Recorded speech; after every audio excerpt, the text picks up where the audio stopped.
నమస్కారం. నా పేరు పవన్. మాది యాదాద్రి భువనగిరి జిల్లా రఘునాథపురం గ్రామం. మేము చేనేత కుటుంబానికి చెందినవారం. మా డ్యాడీకి షుగర్ ఎక్కువ కావడం వల్ల గ్యాంగ్రీ అనే వ్యాధితో బాధపడుతున్నాడు. అది కొద్ది కొద్దిగా వ్యాపించి కాలు మొత్తం ఇన్ఫెక్ట్ అయింది. అది ప్రభుత్వ పరంగా అది ఆరోగ్యశ్రీకి అనుమతి లేదంట. దానికోసం హాస్పిటల్ అన్నీ తిరిగినాము. 5 లక్షలు 6 లక్షల వరకు ఖర్చు అవుతుంది. మాకు శక్తికి మించింది. మరి మీలో ఎవరైనా ఈ వీడియో చూస్తున్న దాతలు మాకు ఆర్థికంగా సహాయం చేయాలని కోరుకుంటున్నాం. 5-6 లక్షల వరకు ఖర్చు వస్తుందని చెప్పారు. మేము పేదవాళ్ళము.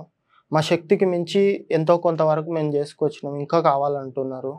ఈ వీడియో చూస్తున్న వారు దయచేసి ఎవరైనా మాకు ఆర్థికంగా సహాయం చేయాలి. మా ఫోన్ నెంబర్ వచ్చేసి 6302805658. నా ఫోన్ నెంబర్ వచ్చేసి 6302805658 అనే నెంబర్కి గూగుల్ పే చేయాలని బతిమాలుకుంటున్నా. మా డాడీకి కావాల్సిన డబ్బుని ఎవరైనా ఆర్థికంగా సహాయం చేయమని బతిమాలుకుంటున్నా.